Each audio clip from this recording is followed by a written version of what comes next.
dhalinyarada sabanka ay dhulkan aad arkaysa dheehiisu wacan yahay dhaqaalihiisu wacan yahay waa dhulkeeni hooye u dhiiranaada oo dhabar adaygaan leh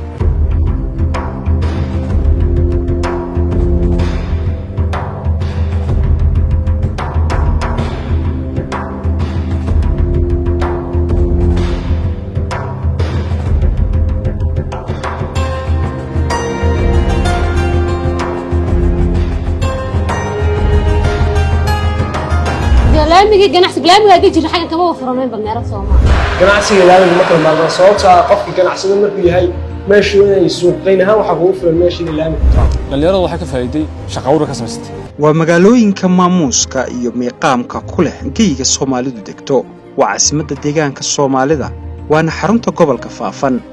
waana magaalo sooyaal iyo taariikh fac weyn leh jigjiga waxay magaalada Saylac u jirtaa 360 kilomitir iyadoo badda Berbera u jirta 316 kilomitir halka caasimadda dalka ee Addis Ababa ay u jirto 633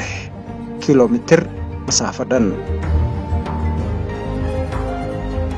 magaaladu waxay u qaybsantaa 4 degmo oo kala ah Dudahida Karamardha Garab Case iyo sidoo kale Qoordheere magaaladan ayaanu haddaba dul istaagi doonaa laamiyaasha cusub ee ka hirgalay isbeddelkii kadib qaabkay uga faa'iideysteen ganacsatada kala duwan ee ku leh meheradaha ku yaala laamiyadan cusub ee soo kordhay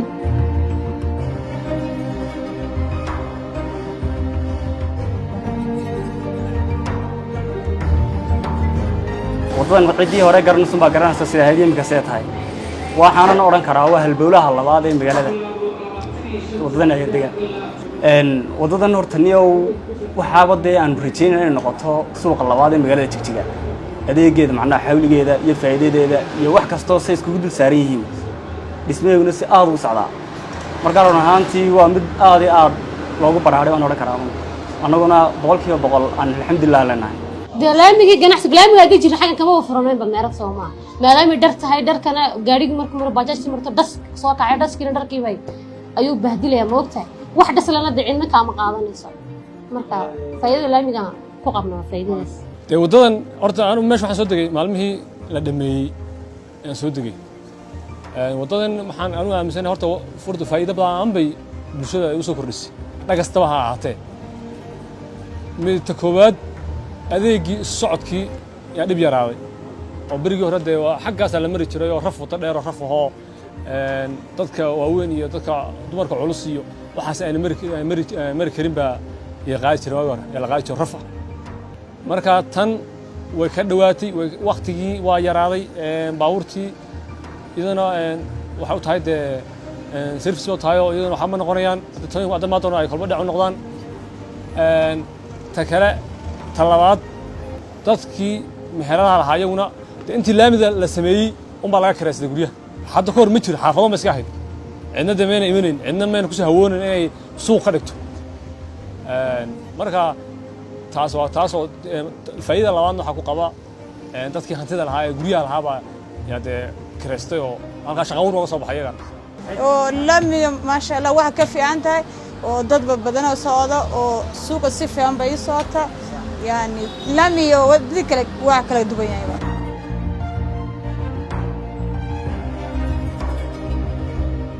laamiga wuxuu noo soo kordhiyay faa'iidooyin badan oo noo yimid tusaale ahaan transportation-kii meesha hadday luqluq tahay gawaaridu ma geli karaan alaabtii markay ku soo degayso waxaad u baahan tahay laami straight ku soo mara alaabtii adiga ahaan meesha qofka bini'aadanka bood iyo waxaas inay yeelato ma fiicnaa laamigay ku taala meeshii ganacsiga hor u soconaya dadku wadadaas uga armaraya iska arkaysan dadani faa'iido aad u weyn bay noo kordhisay waayo ganacsigan markii hore ma aanan haysan mana socodin shaqadani maadaama hadda soconayso dawladda waxaan ka codsanaynaa in wadooyinka noo badiso waayo horumarka magaalada ku xiran hore u siyaado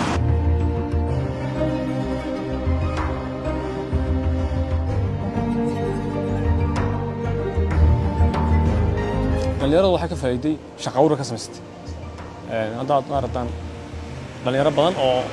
Soomaaliya aad uga furtay meherada kala duwan noocan ahaatee dhalinyaro shaqo abuur ka heshay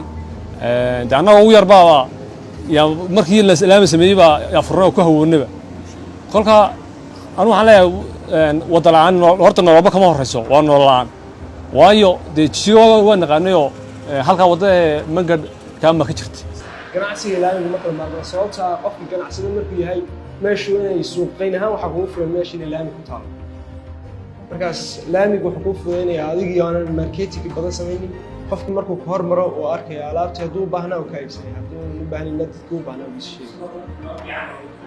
tilmaan fiican sida kale waa u fududaanaysaa qofka intuu dhihi lahaa luuqa hebel ka leexo meesha hebel ka leexo laamiga sheekh waxiisa kaaga kolley laamiga markii la sameeyey kadib ayaan anigana aan kiraystay oo meerada ka furay kolley laamiga ka hor dee cidna ma kiraysateen hadda meeradu maxaa dhahdaa cidna meesha inta ka kiraysay meerad kama furateen kolley laamiga markii la sameeyey kadib anagna fikraas lagu dhashay inaa laamiga xaggan ka furano meerad dee awalkii hore suuqaan baa la iskugu wada ordi jiray suuqaan baa laga raadsan jiray kadib xaafadaha dhexdeeda markii laamiga looga sameeyey anagna inaan meerad ka furano ku shaqaysana taasaan ugu dhalisay horta ganacsi markii la leeyahay istiraatiiji baa loo egaa istiraatiijiyaduna waa wadooyinka dee maanta meherada haysataa wada laamiya iyo meherada meel kala haysataa dee isku si maaha markaa meel kasta oo la sameeyo wada laamiya ganacsi baa aad iyo aad u garabsada markaa faa'iidada ay wadadan leedahay waxa weeye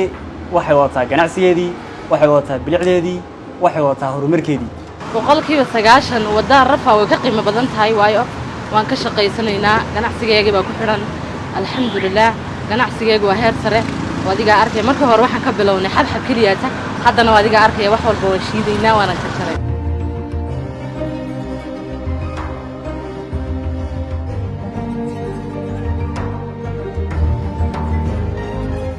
horta wadadana waa si fiican u dhisan tahay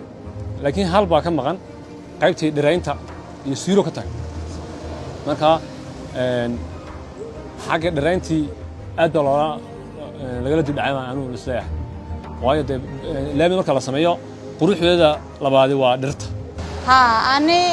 waxaan dhahayaa laamish noo badiya maasha allah marka laami ku soo dhawaan si fiican ba shaqada noo socota yani si fiican faa'iido fiican ka helayna laami noo badiya wadada inay hadday kala dheer tahay qofku dhibsanaya inuu wada soo maro wada boora tilmaamta waa kugu adkaanaysa luuqada ka soo leexo meesha ka sii leexo wadada soo maro waa kugu adkaanaysa laakiin markay meesha laami tahay ay wada ku taalo straight wuxuu dhahayaa laamiga soo qaad xagga ay xagga ka soo jeedo ganacsigan furto horta waxa igu dhaliyay farsamadan bartay xeed hadda ka hor horta farsamadana walaahi xaqada danka hado qoto si qoto baan iskaga bartay xeed oo dee adhow wax ku qabsay waxa iga ma yahay waxbarasho kala dhigan jiray kadibna oo dad asxaabteeda aan bay igu dhaliyeen barta kadib ma bartay dhalinyaraan ahaanee waxa ay wadoodan noo sababtay annaga maanta haddii in wadan jirleen xaggan maanaan soo dilin qadarta rabbi marka laga reebo dee markaa waxaan leenahay dhalinyartuna aad iyo aad bay ugu faraxsan tahay uguna shaqaysataa uguna faa'iidaysataa bulshada oo dhan ugu faa'iidaysataa uguna wada faa'iidaysanaayeen dowladana dee ilaahay baa wax iskale iyadana waa salaamanaa u mahadsantahay marka xukuumaddan aad baan ugu soo dhaweynayaa dadaalka ay aad baan ugu mahadcelinayaa ay samaysay waxaan leeyahay hore u socda dadaalka si laba jibaara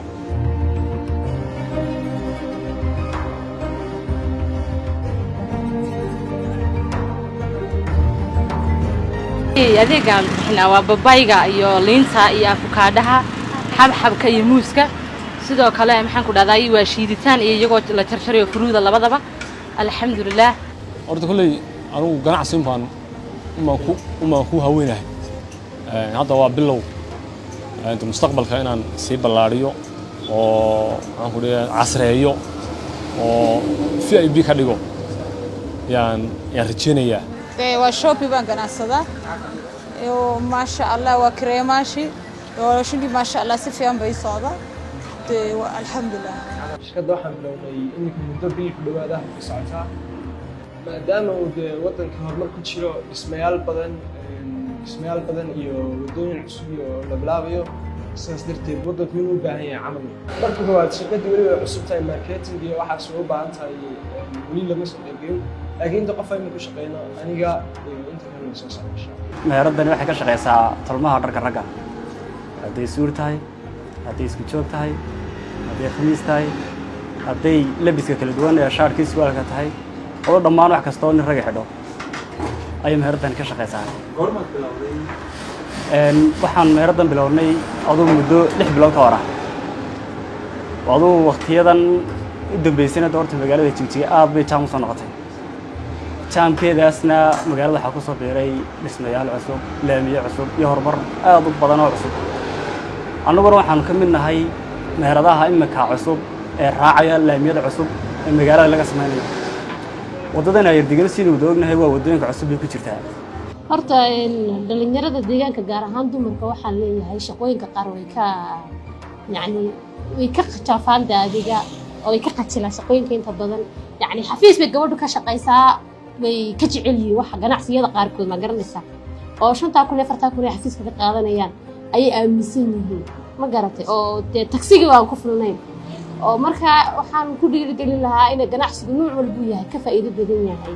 shaqo dawladeed iyo waxaas waxaa jira hablo fara badan oo sayidoo kale oo guryaha fadhiya waxaan leeyahay caajisina shaqooyin fara badan baa dhulkiina hooyo ka bannaan soo kaca shaqaystaan leeyahay duubka boqor abwaan lagu daydiyo sheekh dacwado ooga duca qabo wadani iyo haliye sida darwiishkiya dib jir nacabka diiq galiye iyo deeqsi lagu dhaato victoria aqoonyahan cilmiga baal kasta u deexa kuwa daadaha soo wada baree dhib iyo diihaan la maray dumarka weeyaan